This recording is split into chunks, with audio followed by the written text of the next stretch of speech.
Assalamualaikum warahmatullahi wabarakatuh. Saya adalah mahasiswa PPG Angkatan Ketiga tahun 2021 Universitas Widya Dharma Klaten. Hari ini Senin tanggal 18 Oktober 2021 saya akan melaksanakan praktik pembelajaran di SMPN 4 Palu, Temajuk. Lebih tepatnya di kelas 7A semester ganjil. Saya akan menggunakan model pembelajaran problem based learning dengan langkah-langkah yang sudah mereka lakukan sehari sebelum hari pelaksanaan dan sudah melalui yang dilaksanakan melalui WA group dan sudah saya kirim Google Form-nya. Selamat mengikuti.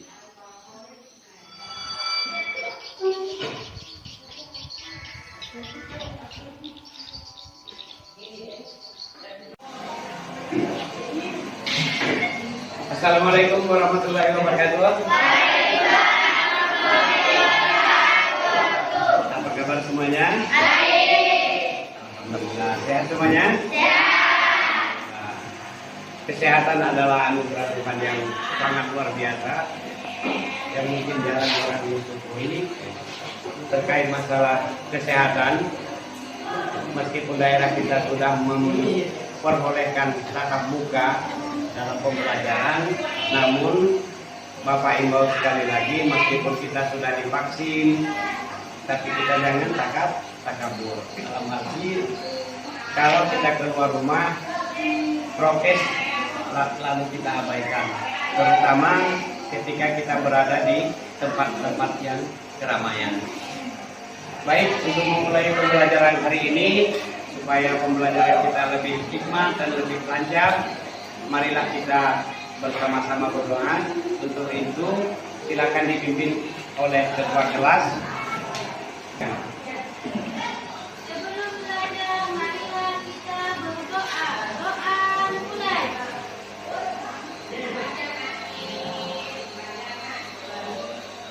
Doa selesai.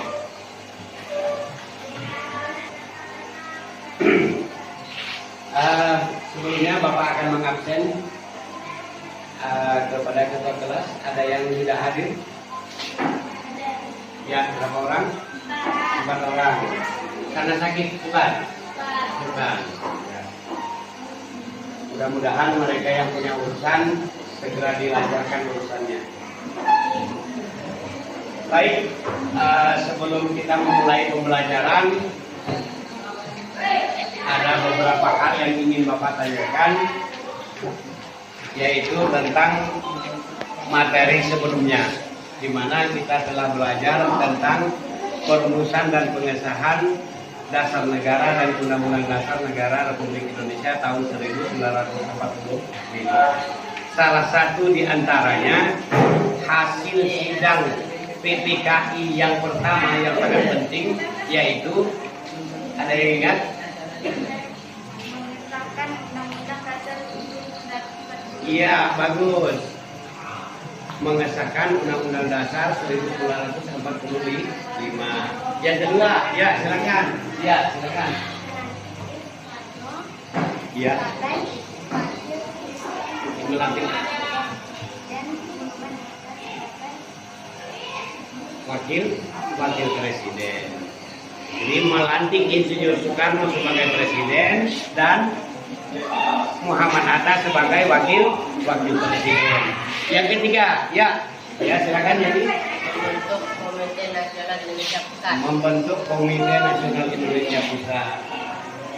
Mengapa hal ini Bapak tanyakan? Karena di poin 1 mengesahkan Undang-Undang Dasar itu ada kaitannya dengan materi kita pada hari ini. Undang-Undang Dasar adalah bahasa gampangnya adalah aturan dasar untuk melaksanakan jalannya pemerintahan suatu negara. Itu namanya undang-undang atau aturan. Maka kita akan mempelajari tentang norma.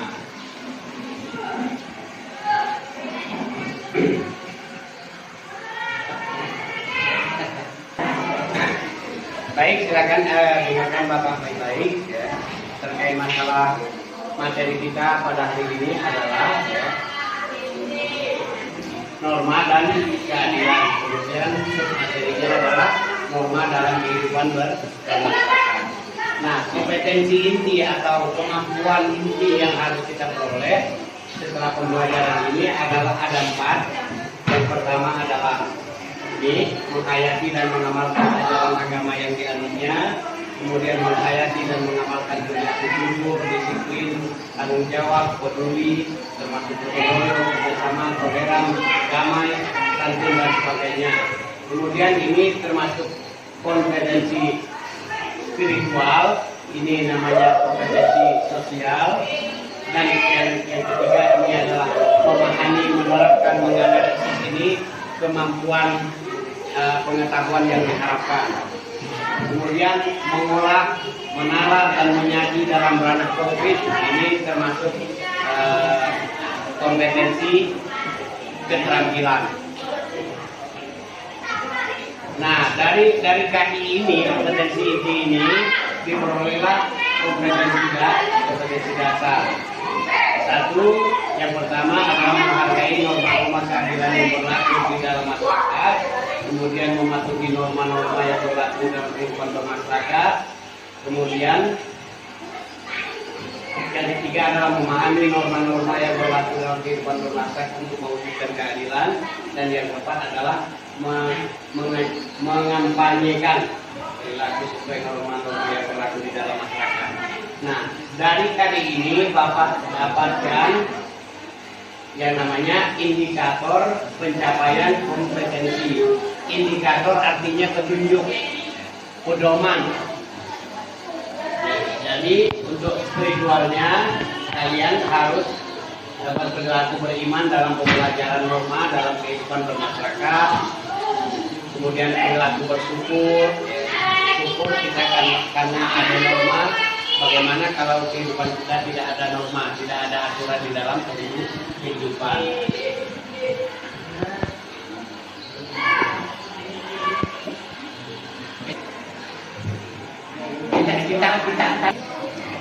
Dari KD tadi, dari IPK tadi, maka didapatlah tujuan pembelajaran.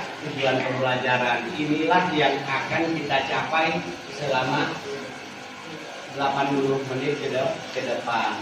Nih, yang paling inti adalah, yang paling penting, yang paling inti adalah mendeskripsikan pengertian norma dengan bahasa sendiri secara tepat.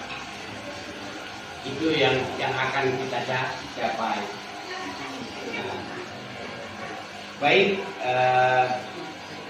sebelum Bapak menjelaskan kepada materi, Bapak ada satu yel yang disebut dengan tepuk kadarku. Ya. Jadi supaya pembelajaran kita dimulai lebih bersemangat, marilah kita bersama tepuk kadarku.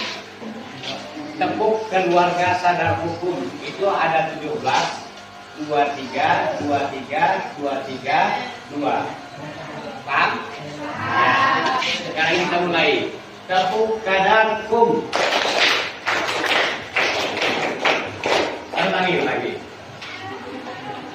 Tepuk kadarkum.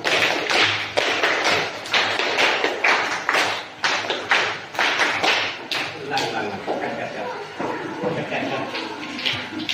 Baik, kita mulai. Tepuk kadarkum.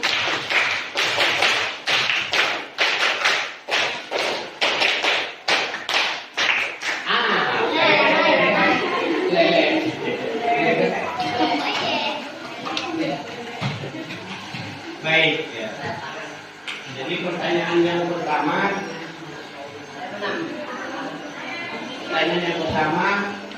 kita masuk pada materi.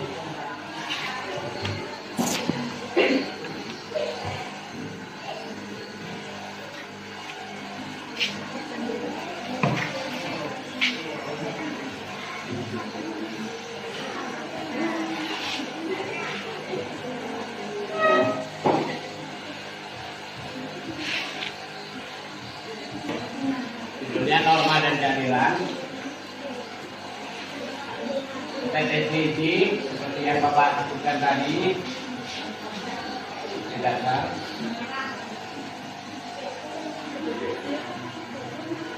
Pertanyaan pertama adalah apakah itu norma? Sebelum membahas norma, kita bahas dulu apa itu manusia. Menurut Aristoteles, manusia disebut dengan makhluk sosial atau makhluk politikon, makhluk yang tidak dapat hidup sendiri atau makhluk yang hidup berkelompok. Nah, manusia sebagai makhluk individu, makhluk sosial, dan juga terbagi menjadi dua sebagai makhluk individu yang masing-masing setiap orang mempunyai berbeda kepentingan. Jadi norma adalah aturan-aturan yang terdapat di dalam masyarakat.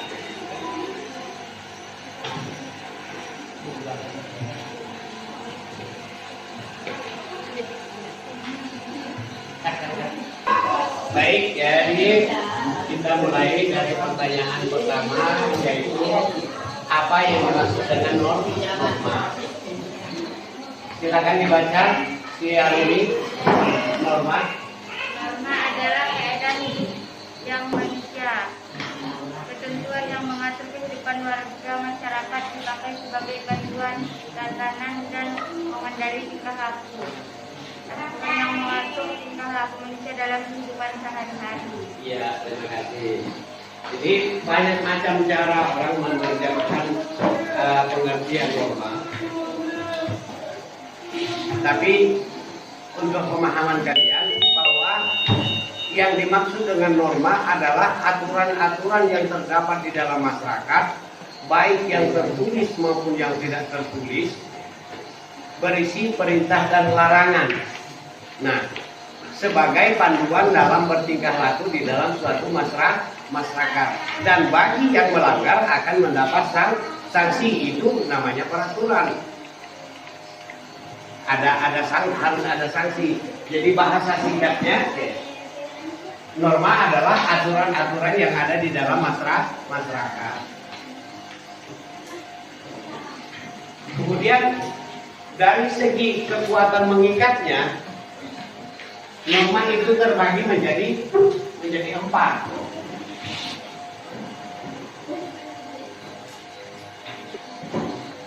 Dari segi kekuatan mengikatnya, macam-macam norma. Ini ada norma kesusilaan, norma kesopanan, dan norma agama, dan norma hukum.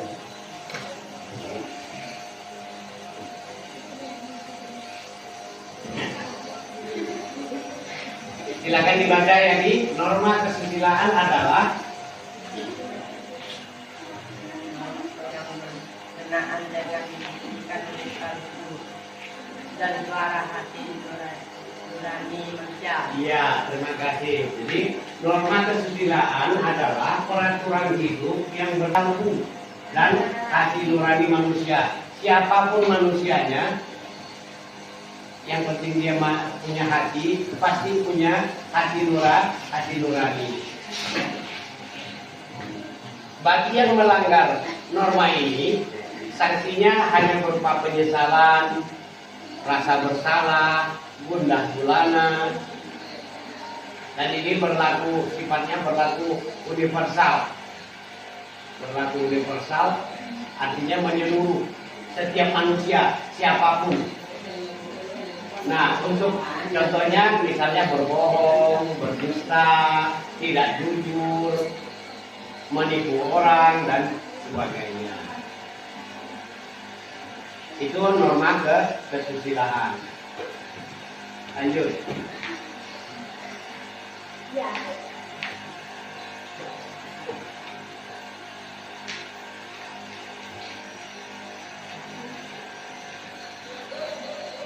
Lalu norma kesopanan. Norma kesopanan adalah norma yang berhubungan dengan pergaulan masyarakat dalam kehidupan sehari-hari dalam masyarakat tertentu. Ingatkan itu. Jadi sopan menurut suatu daerah belum tentu sopan menurut daerah yang lain. Dia hanya berlaku lokal sifatnya, hanya berlaku pada daerah-daerah tertentu. Nah, sumbernya adalah dari tata pergaulan, kebiasaan-kebiasaan yang disepakati akhirnya jadi satu aturan. Sanksinya hanya berupa pengucilan, tidak disenangi atau dicemooh atau dihina oleh masyarakat. Jadi masih kalau kita perhatikan kurang kuat mengikatnya. Seperti contoh ini, makan saprahan di daerah Sambas kan, bagi orang Sambas itu sopan, tapi mungkin bagi orang Jawa entah jorok dan sebagainya.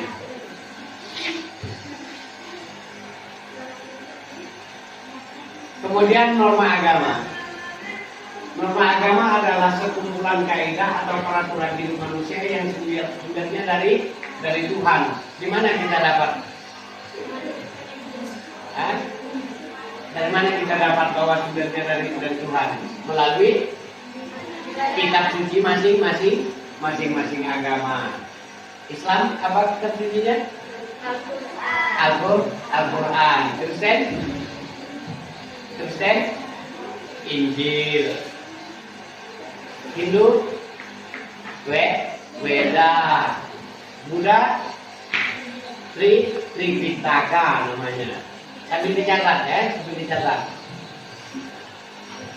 kitab suci agama Kristen Injil, kitab suci agama Hindu Weda, kitab suci agama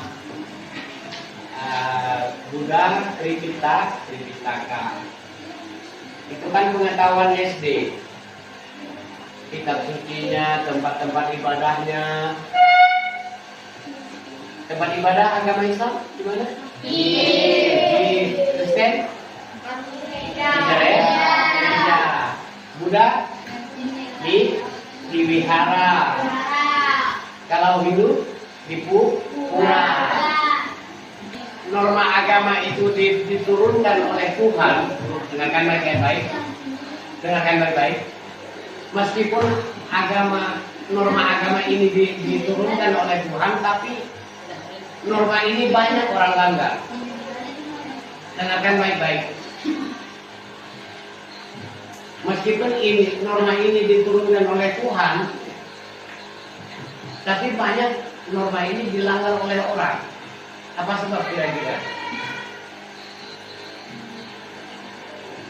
Karena norma agama, pahala dan dosa tidak nampak. Kalau pahala dan dosa nampak, niscaya orang pasti akan takut. Umpamanya orang Islam kalau tidak sholat, begitu langsung tidak sholat langsung datang malaikat bawa cambuk langsung dipukul dan sebagainya. Semuanya orang pasti akan takut. Tapi kebanyakan orang tidak sholat kan? Lebih lagi waktu bulan puasa banyak ODP. Orang tidak puasa. Lanjut. Yaitu norma hukum. Nah, perhatikan, bedakan betul-betul. Norma hukum adalah peraturan mengenai tingkah laku manusia dalam pergaulan masyarakat dan dibuat oleh badan-badan resmi seperti negara serta bersifat memaksa, sehingga pemerintah dan larangan dalam norma hukum harus ditaati oleh masyarakat. Tidak ada masyarakat kelas 1 yang kebal betul. Jadi semuanya harus tunduk pada hukum yang berlaku. Nah, sanksinya tegas. Jadi jelas dituliskan. Barang siapa mencuri ayam, hukumannya sekian. Barang siapa membunuh dengan direncanakan sekian tahun. Kemudian bagi siapa yang membunuh tidak dengan sengaja sekian tahun. Semuanya jelas tertulis. Nah, di situ. Nah, sumbernya adalah badan resmi negara. Jadi tidak setiap orang bisa membuat aturan. ada badan-badan yang resmi yang bisa membuat aturan. Nah, sanksinya berupa denda, disita, atau penjara, atau hukuman mati. Sifatnya tegas ya, dan memaksa. Artinya mau tidak mau harus mau orang. Contoh, bagi orang yang mengendarai sepeda motor harus membawa surat izin mengemudi. Banyak lagi contoh-contoh yang lain. Nah, sampai di situ penjelasan Bapak, mudah-mudahan sedikit banyak memberikan bahan untuk kalian berdiskusi nanti dari kegiatan ini melalui proses problem based learning. Namun proses diskusi itu sudah kalian laksanakan sehari sebelum hari pelaksanaan hari ini. Kalian pada saat ini hanya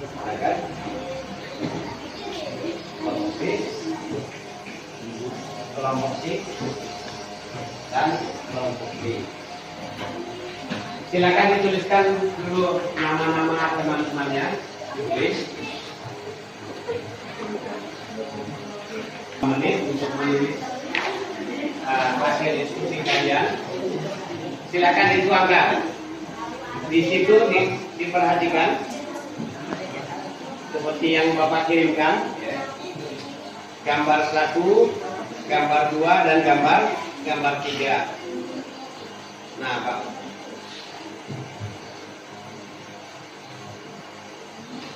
Berdasarkan ketiga gambar di atas, silakan dibuka di halaman 2. Di halaman 2, yang ini gambar yang ini. Gambar yang ini. Silakan. Buka. Nah.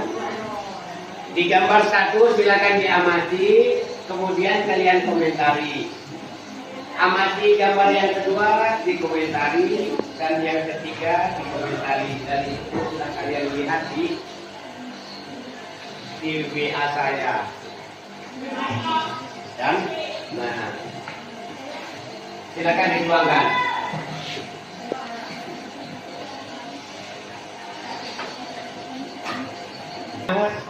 Kemudian hasil yang kalian diskusikan di WA tadi.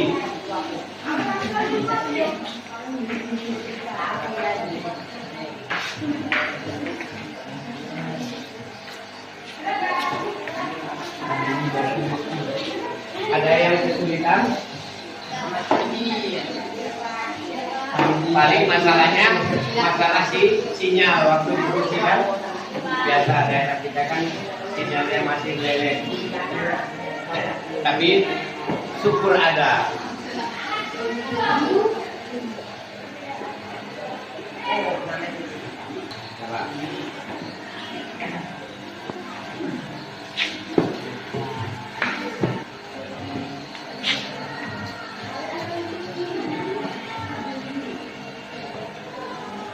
Kalian tuangkan, nanti akan kita presentasikan di diskusi kelompok.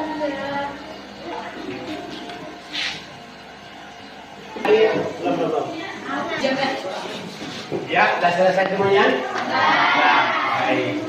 Sekarang kita akan presentasi hasil pengamatan dari gambar yang ada di RKBD yang Bapak suruh. Kita mulai dari kelompok A. Supaya lebih bersemangat, mari kita tepuk tangan untuk kelompok A. Ya, berdiri. Iya. Salam dulu, salam. Salam.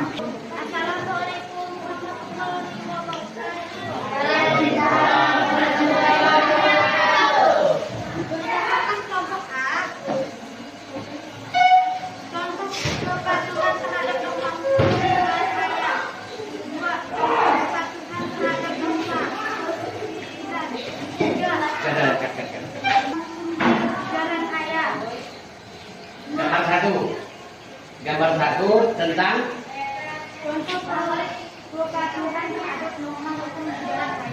contoh kepatuhan norma hukum.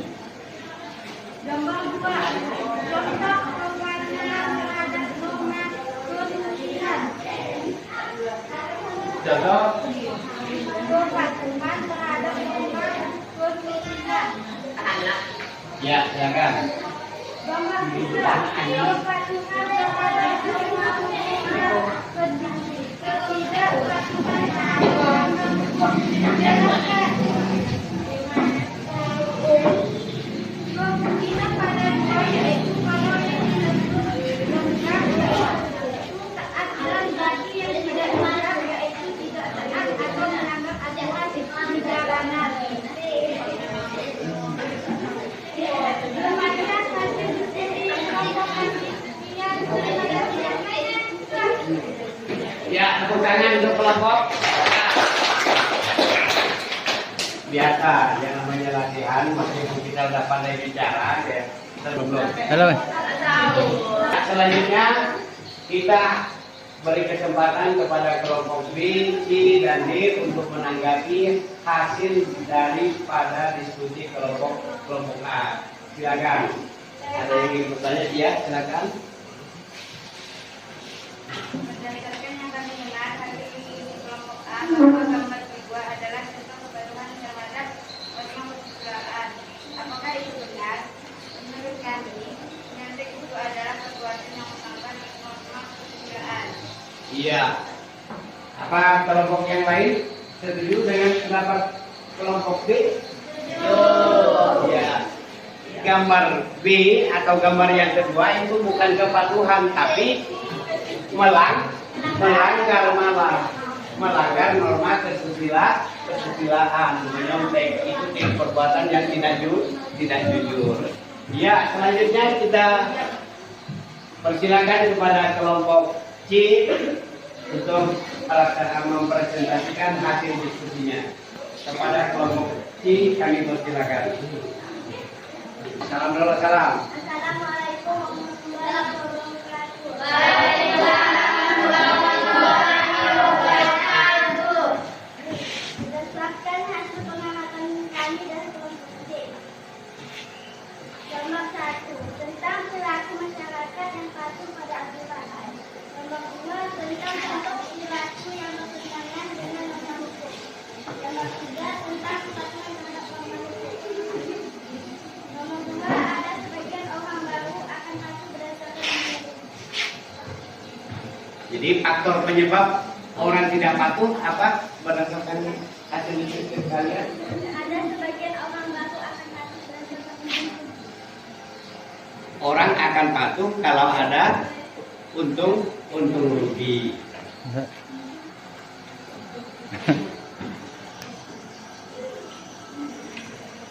Berapa dah? Tidak cukup. Gimana tuh? Seluruh diskusi kita pada hari ini, mari untuk menutup ini kita tepuk tangan masing-masing. Aplaus satu kali.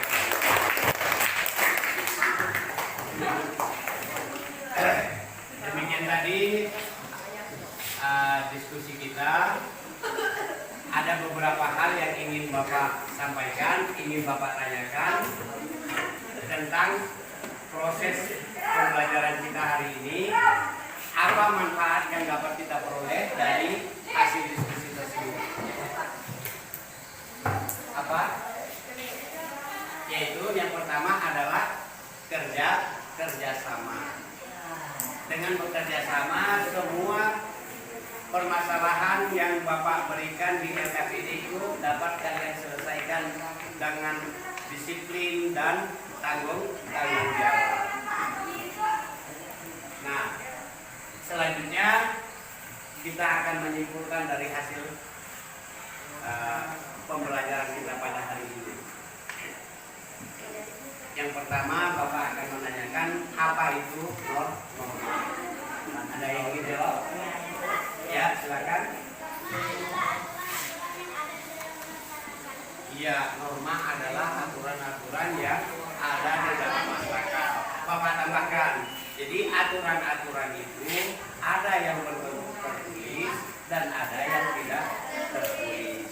Dengan adanya norma, dengan adanya aturan maka masyarakat akan tertib dan teratur untuk menghindari bentrokan-bentrokan dalam pemenuhan kebutuhan. Kemudian macam-macam norma itu ada 4 yang ada di dalam masyarakat berdasarkan kekuatan mengikatnya. Yang pertama adalah norma kesusilaan. Yang kedua norma kesopanan. Yang ketiga norma agama.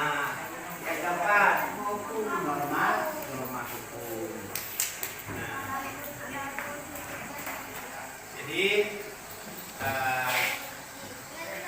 selanjutnya silakan kalian pelajari materi-materi ini karena Bapak akan mengadakan ulangan tes formatif, tapi tidak sekarang karena hari ini kan hanya 2 jam, maka kita akan gunakan yang 1 jamnya lagi di